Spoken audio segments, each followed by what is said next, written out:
Olá, você vai ver nesta edição do Câmara Rio Notícias. Cidade se prepara para o dia D da campanha de vacinação contra a poliomielite e de multivacinação.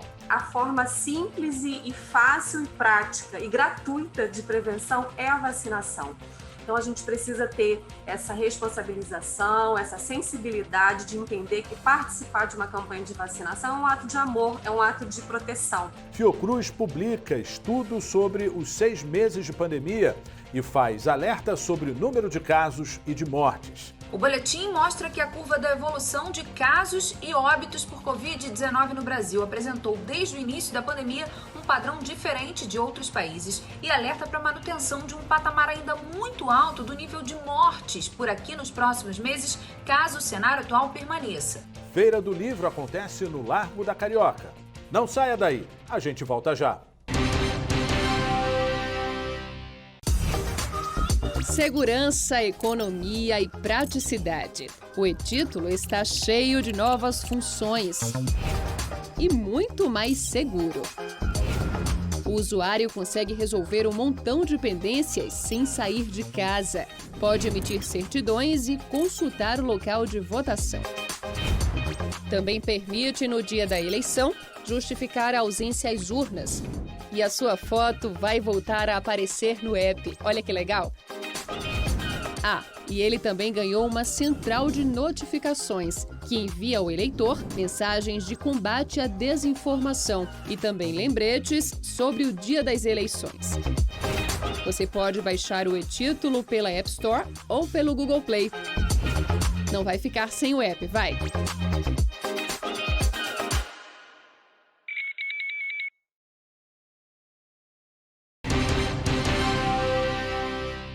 A gente começa essa edição do Câmara Rio Notícias falando sobre saúde. A Prefeitura realiza neste sábado o dia D da campanha de vacinação para a poliomielite. Os postos da rede pública também vão aplicar vacinas contra outras doenças, como, por exemplo, sarampo e febre amarela. Quem tem as informações é o repórter Tiago Fidelis. Uma gotinha pode salvar vidas. A Yara sabe bem disso e levou o Pedro para se prevenir contra a polio. Muita gente contesta, a importância ou não. Eu acho que se sempre foi fornecido pelo governo, tem alguma influência. Como a gente pode ver os casos de sarampo. Aqui no Brasil, pelo menos, não tinha mais casos e está retornando agora. Justamente devido a essa falta porque muita gente não leva as crianças, até mesmo os adultos, para tomar a vacinação corretamente. A baixa adesão dos cariocas à vacinação preocupa. O balanço dos primeiros dias da campanha nacional de imunização contra a poliomielite registra procura abaixo das expectativas, o que acende um sinal de alerta na Secretaria Municipal de Saúde.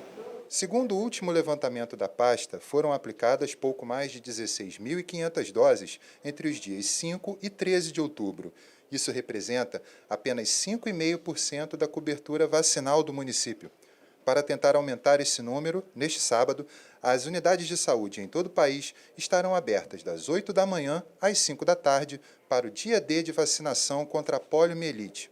Mas outras doses também estarão disponíveis. A coordenadora de Vigilância em Saúde da Secretaria Municipal de Saúde chama a atenção para a importância da prevenção por meio da vacina. A forma simples e fácil e prática e gratuita de prevenção é a vacinação. Então, a gente precisa ter essa responsabilização, essa sensibilidade de entender que participar de uma campanha de vacinação é um ato de amor, é um ato de proteção. No sábado, além da vacinação contra a polio, as unidades de saúde também estarão atualizando as cadernetas de vacinação de crianças, adolescentes e adultos. Dá para levar toda a família e ainda sair protegido. Fica aqui o convite para pais, mães, responsáveis que levem suas crianças, que acompanhem seus adolescentes para atualizar e que já vejam sua própria situação vacinal para sarampo, para outras vacinas necessárias. Então, uma família toda protegida ganha qualidade. O objetivo da campanha nacional de multivacinação é conscientizar a população sobre o papel da vacina para a proteção contra diversas doenças e a importância de se manter as cadernetas infantis atualizadas, principalmente para a prevenção da poliomielite e do sarampo.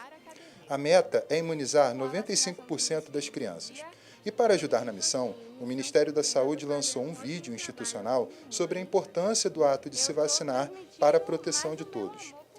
O Brasil não registra casos de pólio há 30 anos e, se depender do Pedro, vai continuar assim por muito tempo.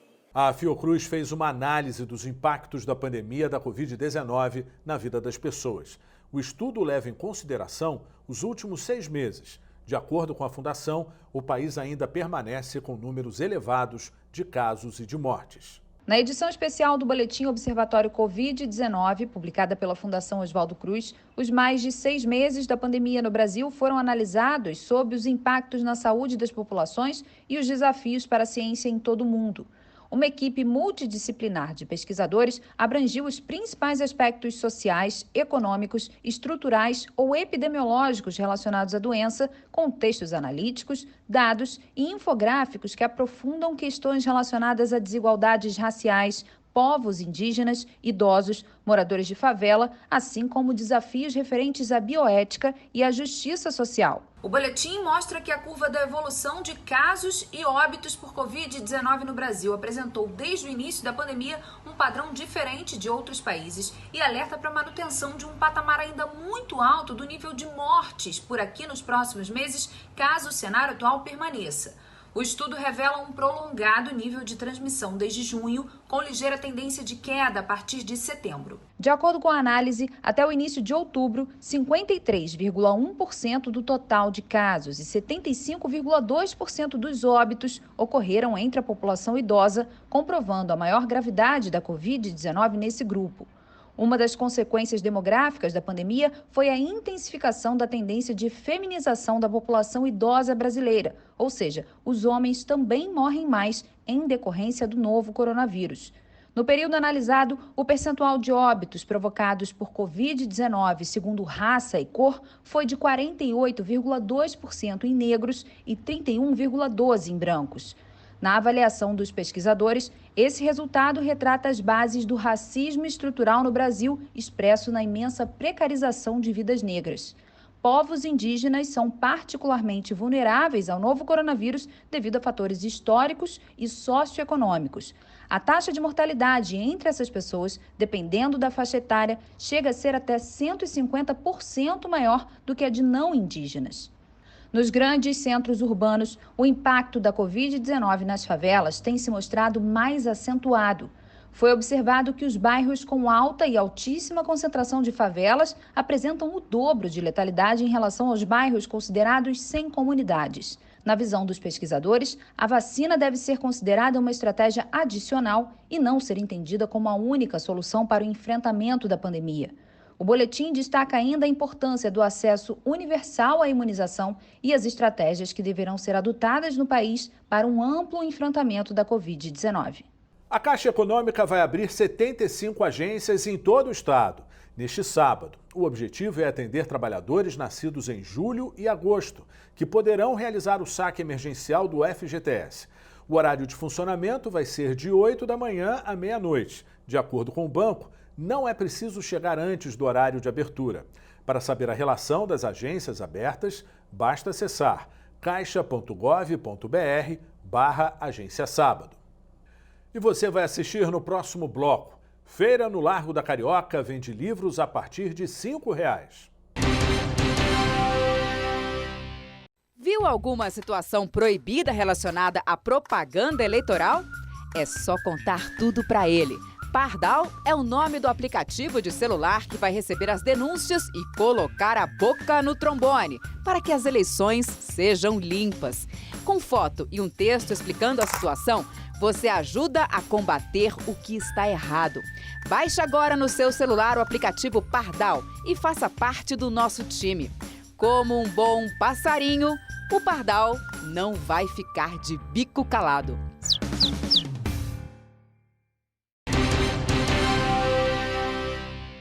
A Agência Reguladora de Energia e Saneamento Básico do Estado do Rio de Janeiro aplicou uma multa de R$ 5.700.000 à SEDAI.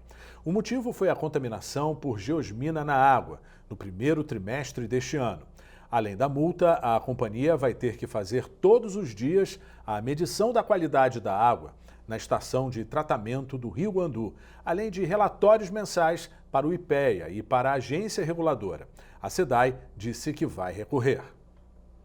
O governo federal sancionou uma lei que amplia o rol de documentos públicos que podem ser validados digitalmente por meio de assinatura eletrônica.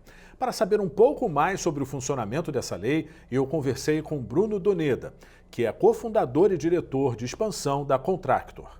Ampliar a comunicação entre governo e cidadão de forma digital. Este é o objetivo da lei federal que estabelece os documentos públicos que vão ser validados digitalmente por meio de assinatura eletrônica.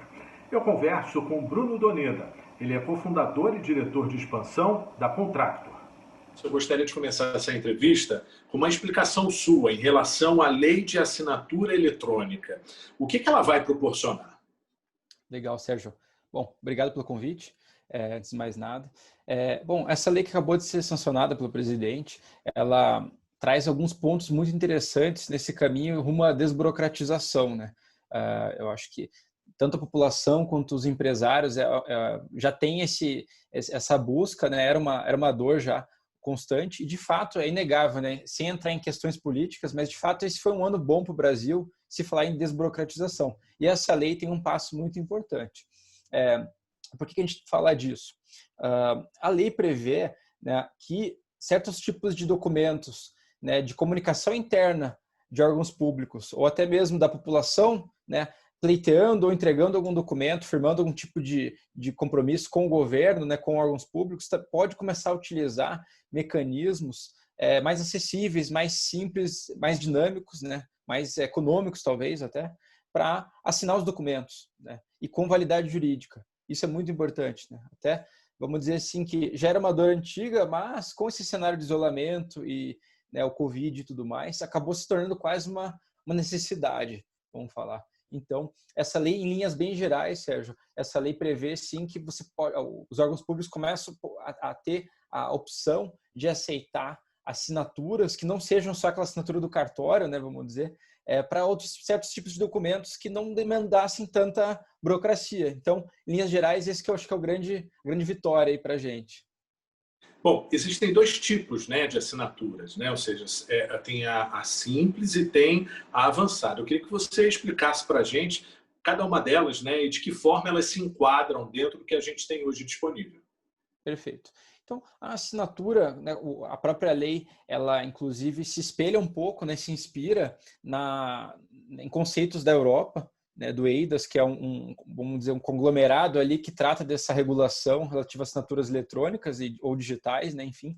E eu acho que isso foi um acerto já. Então, ele classifica, separa em 3 tipos, né? Os tipos novos são esses duas formas que você comentou, que seriam a assinatura digital simples e avançada, né? E um formato que já existia, já estava regulado e previsto, né, que é a assinatura com certificado digital, né, que é o ICP Brasil, o ECPF, que é a chamada de assinatura digital qualificada, né? Então, indo de cima para baixo, a assinatura digital qualificada, ela exige o certificado digital, que, porém, apesar de ser muito bacana e interessante, está aumentando muito o uso, apenas 2% da população tem o certificado digital hoje, então acaba não sendo tão democrático, né? Esse acesso, não tem tanto acesso, né, a muitas pessoas, então às vezes se torna um pouco inviável, né, utilizar para muitos tipos de necessidade. Quando a gente desce mais para os níveis, os 2 níveis que a lei está prevendo, que é a avançada e a simples, a gente começa a trabalhar em formatos que permitem que, às vezes, um cidadão consiga fazer um pleito, um requerimento perante um órgão público, por exemplo, ou que o próprio órgão público consiga transitar documentos, né, emitir documentos, comunicados, etc., gastando menos recursos e com menos burocracia, né, de uma forma mais ágil, mais fácil, né? Então, só para pontuar, né, a assinatura digital qualificada, ela exige o certificado digital, ICP Brasil, né, o ECPF, CNPJ, etc. Descendo um nível, a assinatura digital avançada, ela exige, não precisa do certificado digital, mas exige vários pontos de autentificação, né? Autenticação da pessoa, de prova de vida. Será que é o Sérgio mesmo, né? Mesmo se a gente faz essa call aqui, por exemplo, né, uma conversa aqui, como eu faço para ter certeza que a pessoa que está aqui na minha frente é o Sérgio, né? Então, você pode envolver reconhecimento facial, pode envolver mandar autenticação em celular, cruzar com vários outros tipos de informações, solicitar informações pessoais tuas, né, também, fotos do teu documento, né? Pegando até carona nesse seu discurso agora final da questão da confirmação, queria já emendar e também complementar. Existe um nível mínimo de segurança, né? Isso é uma preocupação em relação à assinatura eletrônica, né? Dessa exigência desse nível mínimo de segurança. Como é que fica na prática? Isso já se responde por esses exemplos que você deu? Sim. Então, a validade jurídica em si da assinatura, ela já existia, né? Pela MP 2200 de 2001, ou seja, aí vamos falar mais de praticamente 20 anos já existe uma previsão legal, tanto da assinatura com certificado digital e até mesmo de assinaturas que não têm vínculo com o ICP Brasil, né? Que são as de nível mais simples, né? Então, a assinatura avançada e a assinatura digital simples, elas atendem vários tipos de necessidades. E esse é o grande valor dessa lei, né? Que ela está, na verdade, reforçando algo que já era possível, mas assim traz muito mais segurança, né? E quase assim um alívio, né, para juristas, para pessoas de órgãos públicos que gostariam de desburocratizar e se sentiam um pouco não confortáveis, né? Por falta de casos e de uma legislação mais expressa, autorizando e prevendo.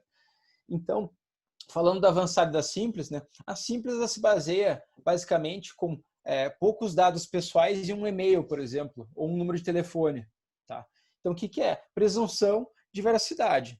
Então, para te dar um exemplo, né, Sérgio, bem simples, se a gente quisesse fechar um contrato ou assinar um termo entre eu e você, se eu confio que você é o Sérgio, a gente já trocou vários tipos de comunicações, né, via WhatsApp, telefone, e-mail trocado, e eu te mandar um documento para você assinar via e-mail, por exemplo, o risco é mínimo, eu já te conheço também, né? Então, para que eu vou pedir para você ir no cartório, de repente? Né? Para que eu vou exigir uma burocracia desmedida para essa situação? Né? E existem vários casos que são assim. Né? O exemplo que a gente costuma fazer, no caso das assinaturas, é que a assinatura simples seria aquela assinatura de próprio punho, que tem validade jurídica, mas eu guardo na gaveta o contrato e não tem problema e funciona. E a assinatura com certificado digital seria quando você tem que levar no cartório, um exemplo, né? Comprar um veículo, transferência de um imóvel, né? Então, isso pegou carona no período agora da pandemia, né? Onde foi muito mais flexível essa negociação, né? Da questão da assinatura, né? Perfeito. Acredito muito, Sérgio, que a pandemia ela acabou, né? Situações, né? Ou vamos dizer, esse uso da tecnologia para documentos e contratos, que antes era um luxo, era uma inovação, né? Era uma opção, acabou virando necessidade para muitos negócios, né? Então, como você vai recrutar uma pessoa, por exemplo, à distância? Né? Vai depender, né, de todo esse trâmite, né, correio, ter contato entre as pessoas. Então, você consegue cortar tudo isso e, além de reduzir tempo e custo, migrando para uma solução digital. Isso acho que acabou pegando, vamos dizer, impactou vários mercados, né? Até os próprios cartórios, né? Em alguns casos, até essa própria lei já se refere que não dá para mexer, vamos dizer, né? Então, esse exemplo do transferência de veicular e transferência de imóvel, tem que continuar usando, se não for o cartório, tem que usar o certificado digital, né? Mas tudo bem, já está bom também, porque antes não era nem possível, né? Então, acho que foi a oportunidade para a gente mostrar assim, ó, pessoal, agora que o cenário está diferente, vamos testar um formato novo que pode ser melhor que o antigo, vamos dizer. Bruno, muito obrigado por todas as informações, obrigado pela entrevista. Obrigado, Sérgio. Eu que agradeço. Agora uma sugestão cultural. A Academia Brasileira do Livro está promovendo uma feira no Largo da Carioca. É possível comprar livros a partir de R$ 5,00. O repórter Renato Chapot traz os detalhes. Já são pelo menos 35 anos garimpando livros na cidade. Geraldo frequenta a Feira do Livro desde os tempos da Faculdade de Direito. O que te atrai na feira? Por que você frequenta há tanto tempo? É a variedade de livros que às vezes não tem no mercado formal e aqui tem.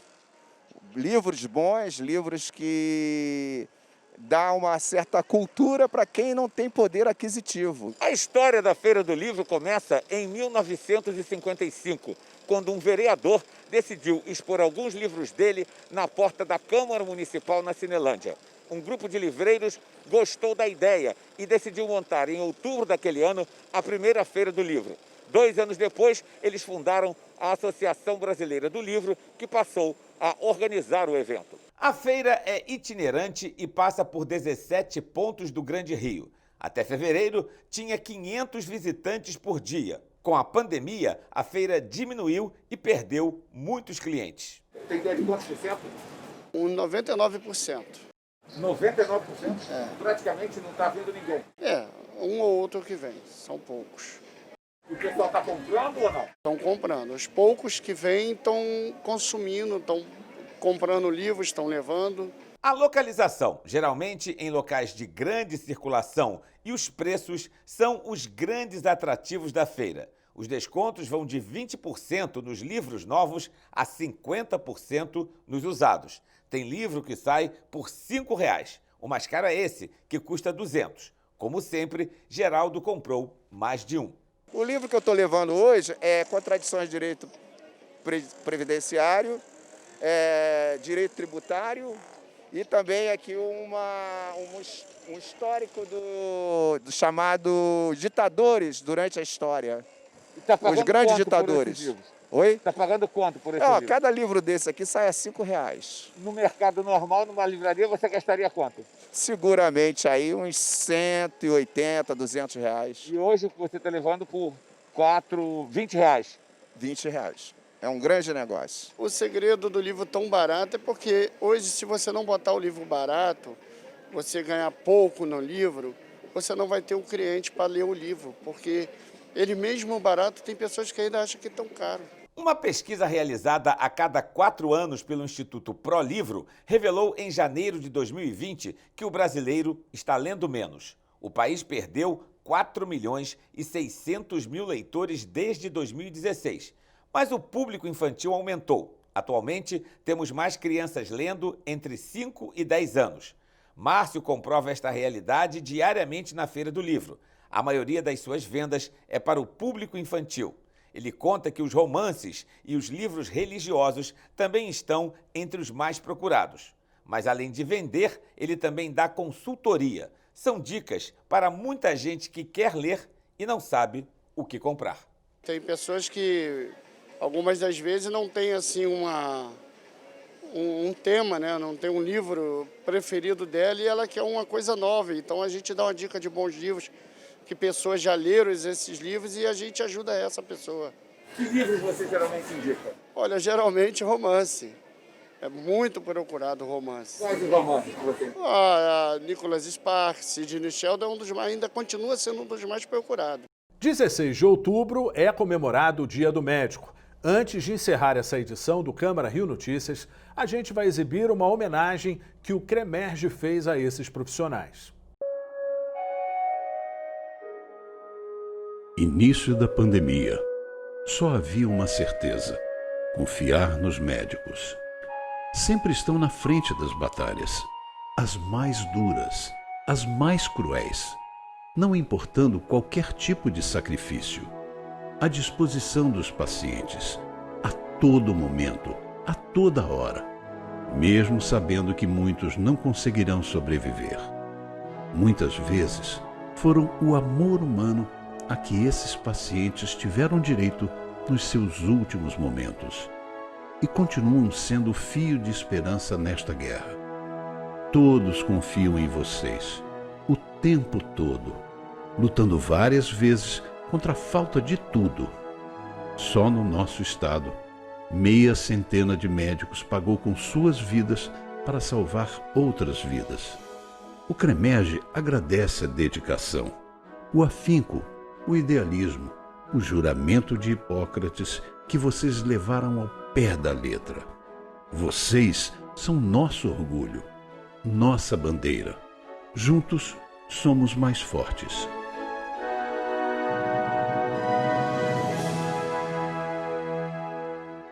E o Câmara Rio Notícias de hoje fica por aqui. Acompanhe a nossa programação nas redes sociais. A Rio TV Câmara está no YouTube, no Facebook, no Instagram e também no Twitter. Obrigado pela companhia.